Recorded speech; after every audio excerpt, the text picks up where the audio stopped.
நண்பர்கள் அனைவருக்கும் KVK3 அஸ்ட்ராலஜரின் காலை வணக்கம். இப்போ இந்தியா vs ஆப்கானிஸ்தான் மேட்ச்சு போய்கிட்டு இருக்கு. இது 3வது T20.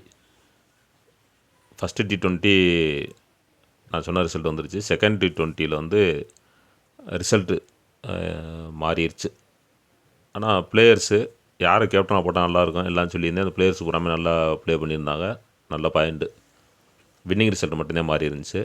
இப்போ இது 3வது T20. இது வந்து எங்கே நடக்குது அப்படின்னா பெங்களூரில் நடக்குது 17ஆம் தேதி. இன்றைக்கி நட்சத்திரம் என்னென்னு பார்த்தோம்னா ரேவதி நட்சத்திரம், அதாவது புதனுடைய நட்சத்திரம்.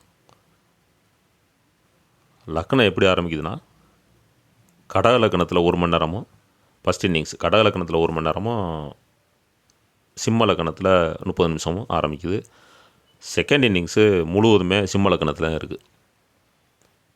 இந்த மேட்சை பொறுத்த வரைக்கும் யார் யார் நல்லா விளாட போகிறாங்க, எந்த அணி வின் பண்ண போகுது அப்படிங்கிறத சொல்கிறேன். வீடியோ முழுமையாக கேளுங்க. இப்போ இந்தியாவை பொறுத்த வரைக்கும் ஆர் சர்மா அவருடைய தலைமையில் Y Jaiswal, V Kohli, S Dube, J Sharma, R Singh, A Patel, W Sundar, R Bishnoi, A Singh, M Kumar இவங்கெல்லாம் விளாண்டுருக்காங்க லாஸ்ட் மேட்ச்சில். ஆப்கானிஸ்தானை பொறுத்த வரைக்கும் ஐ ஜத்ரான் அவருடைய தலைமையில் ஆர் குர்பாஸ், ஜி நைப், ஏ ஓமர்சை, எம் நபி, என் ஜாட்ராங், கே ஜனட், எம் உர் ரஹ்மான், என் அகமத், என் உல்ஹாக், எஃப் ஃபரூக்கி இவங்க விளாண்டுருக்காங்க. இதில் ஏதாவது பிளேயர்ஸ் சேஞ்சஸ் வந்தால் கொஞ்சம் ரிசல்ட் அப்படி இப்படி வரும், இல்லை பாயிண்ட் கொஞ்சம் மாறுறதுக்கு வாய்ப்பு இருக்கும். ஏன்னா கடைசியாக விளாண்ட பிளேயர்ஸ் லிஸ்ட்டை வச்சு தான் நான் எடுத்திருக்கேன் இந்த ரிசல்ட்டு. லைனை விட்டதுக்கப்புறம் நீங்கள் எப்படின்னு பார்த்துக்குறங்க, கிரவுண்டையும் பார்த்துக்குறங்க. இப்போ இந்தியா ஃபஸ்ட்டு பேட்டிங் பண்ணி ஆப்கானிஸ்தான் ஃபீல்டிங் பண்ண யார் யாருக்கு நல்லா இருக்குன்னா ஒய் ஜெய்ஸ்வால் அவருக்கு வந்து கொஞ்சம் சுமாராக தான் இருக்குது. அதாவது விளையாண்டா நல்லா விளாடுவார், இல்லைன்னா வந்தவொடனே அவுட் ஆகிற மாதிரி இருக்கும், ஸ்டம்பிங் ஆகிற மாதிரி இருக்குது, ரன் அவுட் ஆகிற மாதிரி இருக்குது. இப்படி கொஞ்சம் குழப்பமாக தான் இருக்குது ஒய் ஜெய்ஸ்வால் பொறுத்த வரைக்கும். ஃபஸ்ட்டு பேட்டிங் பண்ணால் இந்தியா ஃபஸ்ட்டு பேட்டிங் பண்ணால் பெருசாக பாயிண்ட் ஒன்றும் இல்லை, எடுத்தால் நல்ல பாயிண்ட்டு, இல்லைன்னா இல்லை அப்படிங்கிற மாதிரி இருக்குது. ஆர் சர்மா வந்து அவரும் ஓரளவுக்கு பாயிண்ட் எடுப்பார். நான் லாஸ்ட் 2 மேட்ச்லேயுமே சொல்லியிருந்தேன் நல்லா எடுப்பார்னு, ஆனால் சரியாக இல்லை, அவருடைய ஜாதக அமைப்பு கொஞ்சம் ஏதோ ஒன்று மிஸ் ஆகுற மாதிரி இருக்குது. இருந்தாலும் இந்த மேட்சை பொறுத்த வரைக்கும் ஃபஸ்ட்டு பேட்டிங் பண்ணால் இந்தியா ஃபஸ்ட்டு பேட்டிங் பண்ணால் கொஞ்சம் சுமாராகத்தே இருக்குது. வழக்கம் போல் வந்தவொடனே ஒரு அவுட் ஆகலாம். ஃபீல்டிங் பண்ணால் அது வேறு ரேஞ்சு. ஃபஸ்ட்டு பேட்டிங் பண்ணால் அவரை கொஞ்சம் பார்த்து எடுத்துக்கிறங்க, ஒய் ஜெய்ஸ்வாலையும் ஆர் சர்மாவையும். வி கோலி ஆவரேஜ் பாயிண்ட் தான் 30 எடுப்பார், இல்லைன்னா பாயிண்ட் இல்லாமல் கூட போகலாம். எஸ் துபே அவருக்கும் அப்படி தான் இருக்குது. ஜே சர்மா நல்லா ஸ்கோர் பண்ணுறதுக்கு வாய்ப்பு இருக்குது, விக்கெட் கீப்பர். ஆர் சிங் அவர் சிறப்பாக விளாட்றதுக்கு வாய்ப்பு இருக்குது, பவுலிங் பண்ணுறதுக்கான வாய்ப்புகளும் இருக்குது இன்றைக்கி மேட்சை பொறுத்த வரைக்கும். W Sundar, R Bishnoi, M Kumar இவங்களை எடுத்துக்கலாம். 7 பேர் சொல்லியிருக்கேன். இந்தியாவை பொறுத்த வரைக்கும் ஒய் ஜெய்ஸ்வாலும் ஆர் சர்மாவும் கொஞ்சம் பார்த்துக்கிறங்க. இப்போ ஆப்கானிஸ்தான் ஃபீல்டிங் பண்ணால் ஆர் குர்பாஸ், ஐ Zadran, G Naib, M ur Rahman, N Ulhaq, F Farooqi இவங்களை எடுத்துக்கலாம். இப்போ எந்த அணி வின் பண்ண போகுது அப்படின்னு பார்த்தோம்னா எந்த அணி ஃபீல்டிங் பண்ணுதோ அந்த அணி வின் பண்ணிடும்,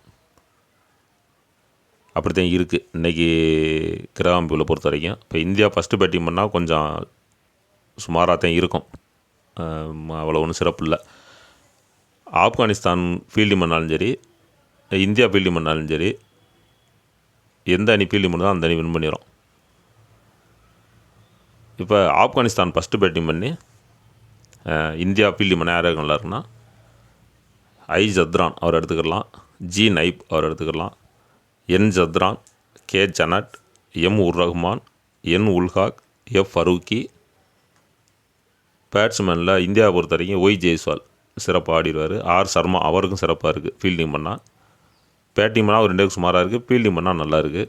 J Sharma, R Singh, W Sundar, R Bishnoi இவரோடும் பாட்டிக்கலாம். மொத்தம் 13 பேர். 2 டீம்லேயுமே 13 பேர் தான் சொல்லியிருக்கேன். அதாவது இந்தியா ஃபஸ்ட்டு பேட்டிங் பண்ணால் 13 பேரும், ஆப்கானிஸ்தான் ஃபஸ்ட்டு பேட்டிங் பண்ணால் 13 பேரும் சொல்லியிருக்கேன்.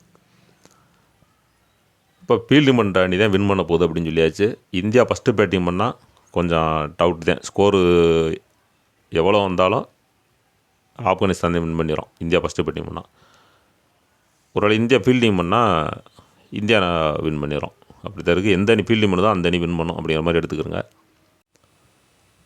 இப்போ எந்த அணி ஃபஸ்ட்டு பேட்டிங் பண்ணாலும் ஸ்கோர் வந்து 150லேருந்து 200 வரைக்கும் போகும், அல்லது 170லேருந்து 200 அவ்வளோ ரன்னு போகிறதுக்கு வாய்ப்பு இருக்குது. ஏன்னா அன்றைக்கி உண்டான கிரகங்கள்லாம் லக்னம் உதயமாகும்போது மறையுது, பகைக்கிரகங்கள்லாம் மறையுது. ஜாத ரீதியாகவும் அவங்களுக்கும் அப்படி தான் இருக்குது. விக்கெட்டு விழுந்தாலும் ஸ்கோர் நல்ல ஸ்கோர் வரும், அடுத்தடுத்து விக்கெட்டு விழுந்தாலும் ஸ்கோர் வரும், 200 கிட்ட நெருங்கிடும். அப்படி தான் இருக்குது. அது ஆப்கானிஸ்தான் ஃபஸ்ட்டு பேட்டிங் பண்ணாலும் அந்த ஸ்கோர் தான், இந்தியா ஃபஸ்ட்டு பேட்டிங் பண்ணாலும் அதே ஸ்கோர் தான். ஃபீல்டிங் பண்ணுற அணி வின் பண்ணிடும். இப்போ யார் யாரை கேப்டனாக போடலாம் அப்படின்னா விக்கெட் கீப்பருக்கு வாய்ப்பு இருக்குது. அதாவது இந்தியா ஃபஸ்ட்டு பேட்டிங் பண்ணால் ஜே சர்மா அவர் சிறப்பாக விளையாடுறதுக்கு வாய்ப்பு இருக்கனால அவரை வீசியாக அந்த மாதிரி தேர்ந்தெடுத்துக்கலாம். அதே இது ஆப்கானிஸ்தான் ஃபஸ்ட்டு பேட்டிங் பண்ணால் ஆர் குர்பாஸ் அவரை வீசியாக எடுத்துக்கலாம். அப்போ விக்கெட் கீப்பரில் ஒரு வீசி அப்படி எடுத்துக்கங்க. கேப்டன் எதில் போடலாம் அப்படின்னா பேட்ஸ்மேனில் போடலாம் கேப்டன். இல்லை பேட்ஸ்மேனில் வேணாம், பேட்ஸ்மேனில் பாயிண்ட் அவ்வளோ இருக்காது, நல்லா பேட்ஸ்மேனில் வேணாம். பவுலரில் போட்டுக்கலாம் கேப்டன் விசி. அதாவது ஒரே டீம்லேயே போடலாம். இப்போ இந்தியா ஃபஸ்ட்டு பேட்டிங் பண்ணால் பவுலரில் கேப்டனும் விக்கெட் கீப்பரில் விசியும் போட்டுக்கலாம். அதே இது ஆப்கானிஸ்தான் ஃபீல்டிங் பண்ணால் பவுலரில் கேப்டனும் விக்கெட் கீப்பரில் விசியும் போட்டுக்கலாம். இதே அன்றைக்கு உண்டான மேட்ச்சுக்கு உண்டான ரிசல்ட்டு சொல்லியாச்சு. எந்த அணி ஃபீல்டிங் பண்ணுதோ அந்த அணி தான் வின் பண்ண போகுது. ஸ்கோர் நல்ல ஸ்கோர் வரும். மேட்ச்சு க்ளோஸாக போகிறதுக்கான வாய்ப்புகள்லாம் ரொம்ப கம்மி. செகண்ட் இன்னிங்ஸ் விளையாடக்கூடிய டீம் வந்து ஒரு 18 ஓவர்களோட மேட்சை முடிச்சிடும். அப்படி தான் இருக்குது. அடுத்த மாதிரி பார்த்துக்கிறங்க. அடுத்த மேட்ச் என்ன அப்படிங்கிற வீடியோ நான் பதிவு பண்ணுறேன். டெலகிராம் லிங்க் கொடுக்குறேன், இந்த டிஸ்கிரிப்ஷன்லேயும் கொடுக்குறேன். இன்றைக்கி இந்த வீடியோவிலையும் அதில் ஜாயின் பண்ணுங்கள். அதில் உங்களுக்கான மேட்ச்சுக்கு உண்டான அப்டேட் கிடைக்கும். அடுத்து என்ன மேட்ச் வருங்கிறத பார்த்து அடுத்த வீடியோ பதிவு பண்ணுறேன். அதுக்கிடையில் வேறு மேட்சஸ் ரிசல்ட் வேணும் அப்படின்னாக்க டெலகிராமில் ஜாயின் பண்ணிங்கன்னா அதில் உங்களுக்கு தகவல் கிடைக்கும். தேங்க்யூ.